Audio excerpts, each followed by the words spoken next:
see about 100 dudes coming back. Well, what about my boys? Like, yeah. It'd be beautiful, man. And white people start asking you questions then. What are they saying? What are they talking about? What's going on? Rich, you got any idea? What are they doing? There's 100 of them. What are they planning? Anything? I like to go, shh. Pretend like I know what's happening, right? Keep it down, keep it down. I think you better get back in your room, sir.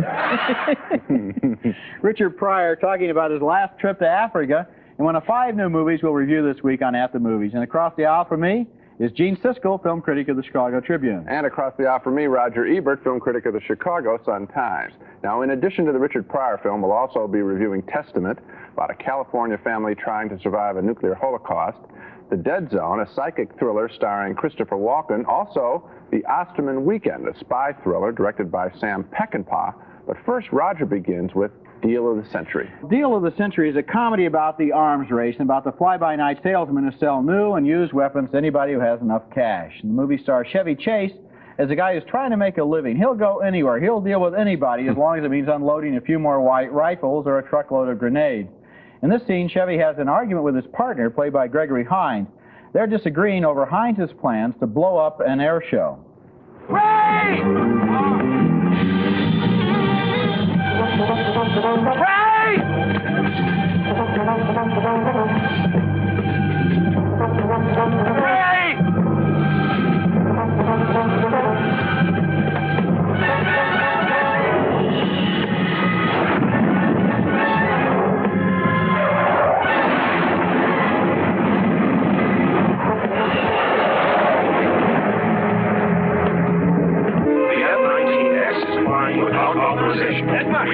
The F-19S is flying. Guess what?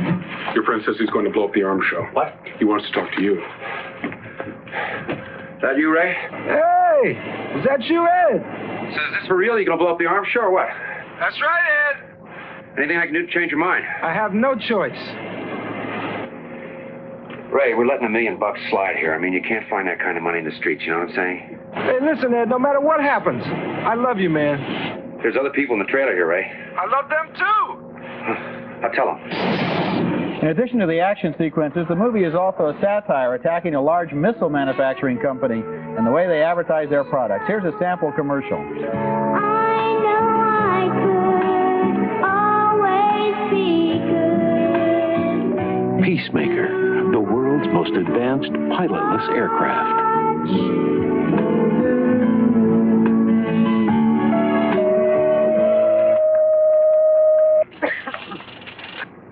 It's soft. It's rough. We could play with it. Yeah. Oh, Frank, I'm sure you can see that we're trying for an institutional approach here to underplay the idea that we're selling weapons of death, even though that is the business we're in. Let's understand something before we go any further. We sell to dictators, military hunters, generals, presidents, premiers, who don't rent automobiles, eat cat food, or get headaches. Now, what they do is buy weapons. Ostensibly those weapons that shoot the fastest and the farthest and kill more for less. We're in a battle to sell this plane, gentlemen. And the enemy is not Moscow. The enemy is Rockwell, Northrop, Lockheed, McDonnell Douglas, Grumman, and the rest of our worthy competitors, foreign and domestic. Well, that kind of seriousness goes back and forth with those ridiculous commercials, and the cynical humor there, and also in that speech is supposed to bring back, I think, memories of Dr. Strangelove. But this movie is such a mess, it doesn't deserve that comparison.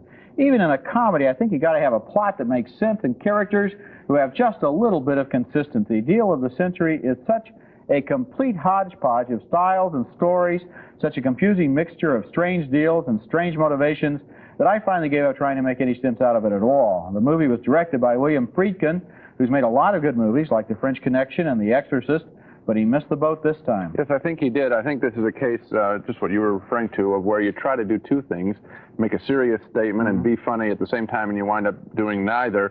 The Chevy Chase, "Aren't I a Silly Goose" character is totally inappropriate for the serious part of the film, which is saying to us that arms salesmen, weapon salesmen have no morals. Now, we know that. So you get a message you already know, and you get a comedy style that is more appropriate for Chevy Chase's vacation movie or something. Right. Another thing I missed in the movie was the fact that there wasn't a strong plot to pull us through, especially in a comedy. Especially in a comedy, you've got to have something that engages the characters and gives them things they're supposed to do so that we can laugh at the fact that they're not doing them. If the movie is totally anarchic, the comedy doesn't have anything to push against. If he were just going for that one deal all the way through the movie, that would be the kind of hook you're looking for, but there's a lot of shimmies all the way along the way there. Richard Pryor is next in his favorite role, Richard Pryor. You wake up in your garage, under your car. Do dogs be looking at you? In the last few years, Richard Pryor has played a variety of lackluster roles in mindless movies. I'm thinking of pictures like The Toy and Superman 3, which is why we always look forward to a Richard Pryor concert film with Pryor playing Pryor. And Richard Pryor Here and Now lives up to our expectations. It's almost as good as his two previous concert films, and that makes it hilarious. Pryor is foul-mouthed as usual, but this time, the focus of his concert is that he tells us he has quit alcohol and other drugs for 7 months. So in this film, he really criticizes drunk behavior. I don't know what it is that make drunk people want to talk. But you can bet if somebody's drunk, he gonna talk. You know what I mean? You ever be driving, the police ease up behind you, put them bright lights on you, and your brain start going, don't worry about it, just be cool. Just get it together. You're ready now. When they come up, say everything's fine, all right? Just say, everything's fine, everything's fine, all right. Now that's what you say in your brain, but your mouth has made up its mind. Policeman, come under mine. How you feeling?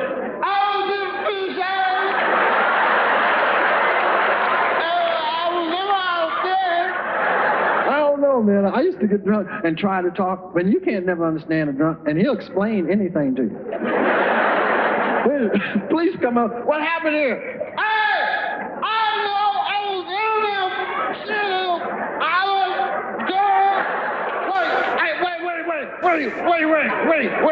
wait. You wake up in your garage, under your car. Do dogs be looking at you?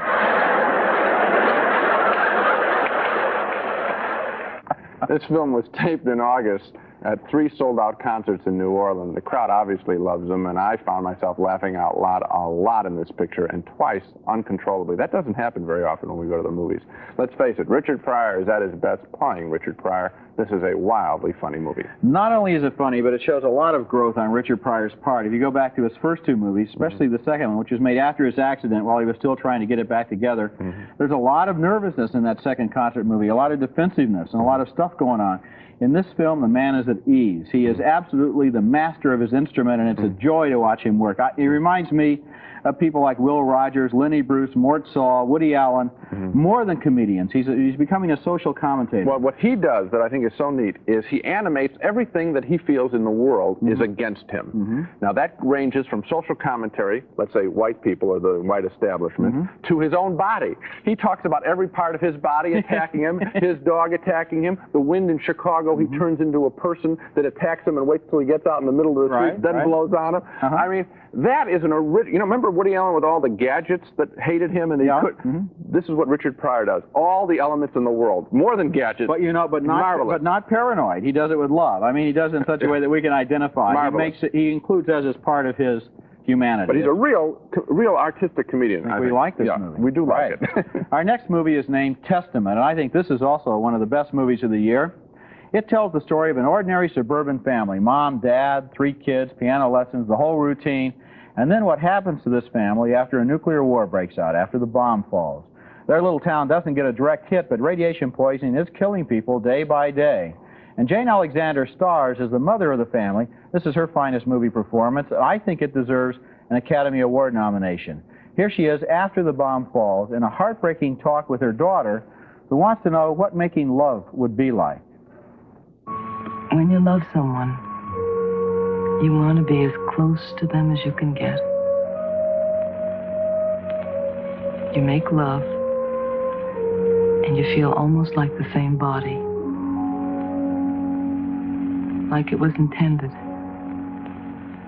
You have a space, and that person fills it up. We would fight. We wouldn't listen to each other. We'd miss thoughts.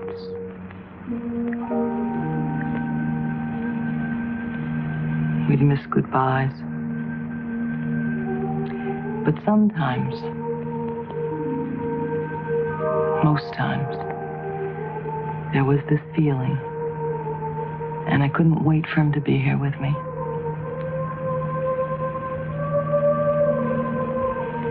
Everyone's always alone. And yet, there can be this gift, this making of miracles. You. Not for me. It's really a powerful scene, and even more powerful in context, which is that this little community has lost contact, even by ham radio, with most of the rest of the world, and they realize that things have just stopped, and the food is running out, and they're burying people in mass graves, and yet trying to hold their lives together. It's really a strong film, and that's Roxanne Azal, and that scene is the daughter. Seeing Testament is a devastating emotional experience. Both times I've seen this film, the audiences were left silent and speechless after the film was over. But it's not a violent film. It doesn't show a lot of graphic detail. It's about human relationships and behavior, and about how this community tries to stick together and do the best that it can in a situation that grows more hopeless every day. We're going to hear a lot about nuclear war movies this month, especially after ABC telecasts its After the Bomb movie the day after in a couple of weeks on November the 20th. Testament is a different kind of movie. It's about the human dimensions of the end of society. I had a split reaction to this film. I think the reason why audiences are left silent at the end, because the ending is very powerful. The ending, the last few minutes are very powerful and in a surprising way. And I'm not saying there's a surprise ending. I'm saying that they treated the subject in a fresh way, and I admired that. At the same time, before that, I really found fault with the film for dramatically laying on everybody suffering one scene after another in an unremitting manner. What do you expect after the war drops? Let me tell you what I... A day off? I felt that you were going to ask that. Okay. What I wanted in here, and you're going to think I'm nuts maybe, is almost a joker. A naysayer, a black comedy, a little, you mentioned Dr. Strangelove, a little taste of that. Not because that's maybe the way it would happen, but within this movie, when you've got everybody suffering, kids dying, a brain-damaged child at the gas station where the gas is running out, they just lay on too much, and dramatically it would have helped the film to have another kind of voice. I disagree with you. I think you want to make a different film. Not a different film. I think so. A better film of this kind. A better film of this kind. Has upbeat things in it, but they have to do with people trying to find the courage to see some kind of dignity in the situation that they're in. I think it would be an obscenity in this film to add the kind of subplot that you're talking about. I think it has nothing to do with the message of this film, which is that once the bomb drops, it's all very well and good, but what happens then? And the fact is, if you're a mother and you're looking at your kids dying, you don't need some joker to come in and give relief to a movie critic. No, I'm telling you that obviously, I am not saying that I'll tell you what I'm doing. I'm taking the movie emotionally and you're taking it intellectually, and that's the difference in our approach. That's not true. Because emotionally, how did I have that emotional reaction at the end? Well, I don't know. Same guy had it. It's your reaction, you tell me. Same guy had both reactions. Coming up next at the movies, Christopher Walken plays a man who can shake hands with you and sense your past and your future.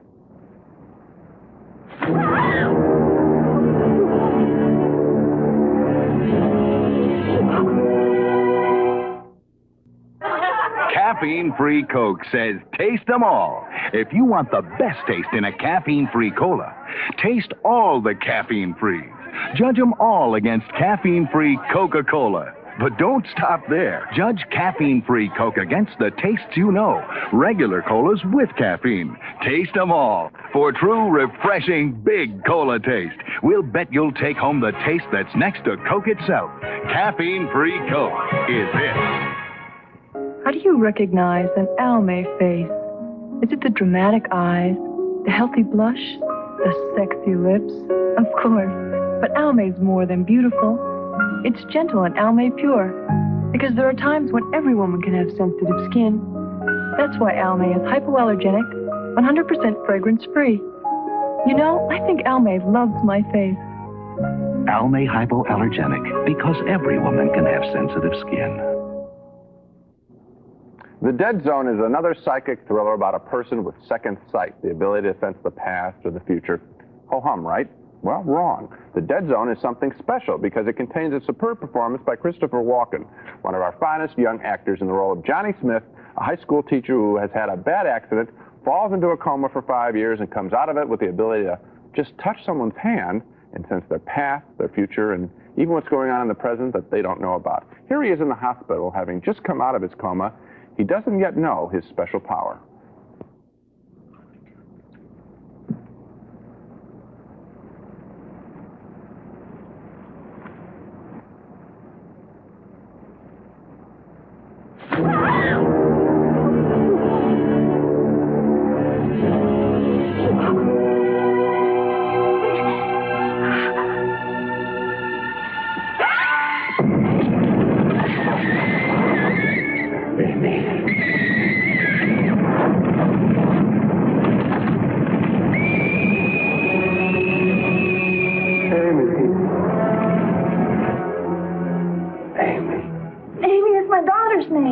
Your daughter's screaming. The house is burning. Your daughter's in the house. It's not too late. Your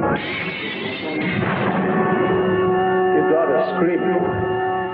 That scene is mildly frightening, but mainly because it shows a child in jeopardy. We've seen that sort of thing before. This scene actually, if you think about it, is as much a trick on us as it is on him. At first we think he's on fire, then we find out he isn't. But again, what we haven't seen before in a film like this is a characterization so rich in pain and confusion as that of Christopher Walken. Through him, we believe that we are actually watching a man troubled with his special gift. Walken does this not by screaming, not by ripping up the scenery, but simply by wandering around the world of this movie with a mixture of sadness and fear and hope on his face and in his body. I didn't much believe in the concept of the Dead Zone, but I certainly did believe in Christopher Walken's Johnny Smith. It's one of the best performances I've seen in a year, and that's from Mr. Intellectual here. I'm not so heartless. Well, wait till you hear from Mr. Emotional, because I think I liked it even more than you did, and for the same reason, basically. In a lot of these, I guess you'd call them science fiction or fantasy or supernatural films, the gimmick takes first place, and everybody is affected by the gimmick, or everybody reacts to the gimmick. In this film, the film is about the Christopher Walken character. Yes. Because we believe him, then we accept everything else, and it becomes an emotional story rather than figuring out all of the subtleties of past, present. I didn't accept everything else. It wasn't that strong for me, but I will remember this performance. Christopher Walken and some other good performances in the movie too. And this is the kind of performance that never gets an Academy Award nomination, and maybe it should. You're right. Next at the movies, the Osterman Weekend, about a man who discovers that his best friends are his deadliest enemies. You were setting us up. Why? We're in prime killing time.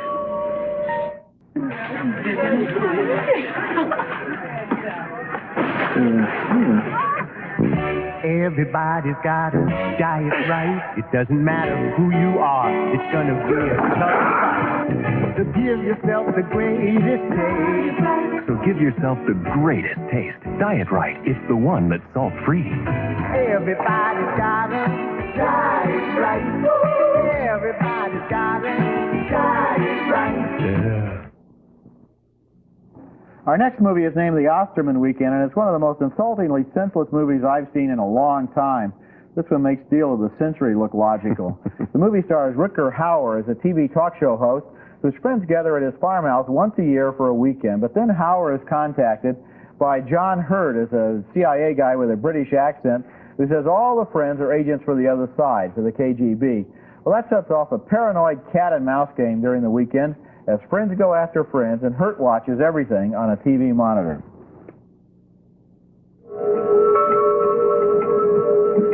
Dick?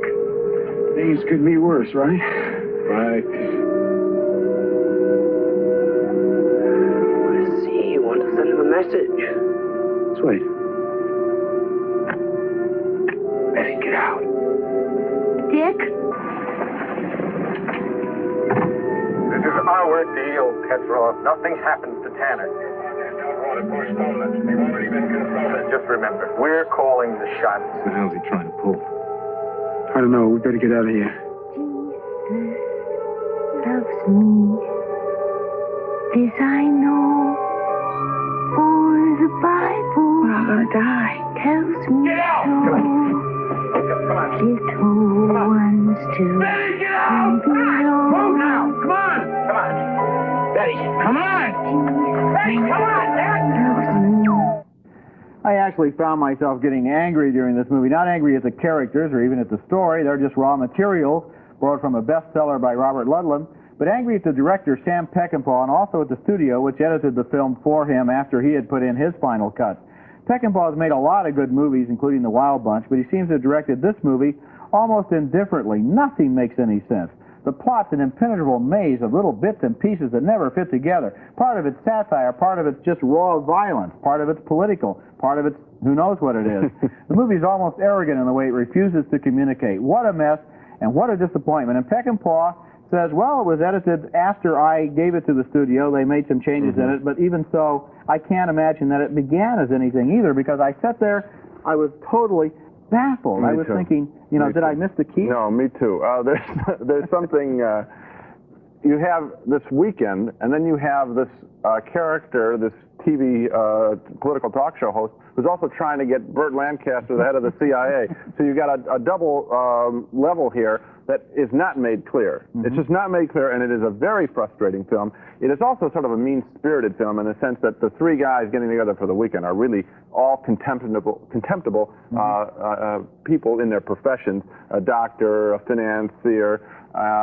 They're just lousy people. I don't know what his point was in putting this on. He said something about television satire. Maybe he's trying to do some parody of 60 Minutes or something. Doesn't make a lot of sense. I don't know. I sat there and I was totally baffled. I didn't know what it was about. It didn't make me feel good. I didn't like the people. I wasn't having a good time. When I left, I wanted to look at the press book to see if I missed anything. The press book was just as confused as I was. Okay. Well, so much for the Osterman weekend. Let's review our reactions to the 5 films on this show. We both turned thumbs down on William Friedkin's Deal of the Century with Chevy Chase that has a confused tone. And we both liked Richard Pryor's latest concert film, Richard Pryor Here and Now. And we split, only in degree though, on the nuclear Holocaust film Testament with Jane Alexander and William Devane.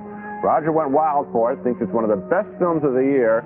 I was moved only by its very powerful ending. And 2 surprising thumbs up for The Dead Zone, the thriller featuring Christopher Walken's superb performance. And we were both disappointed by Sam Peckinpah's spy thriller, The Osterman Weekend. So, Richard Pryor for both of us. Testament more for me than you.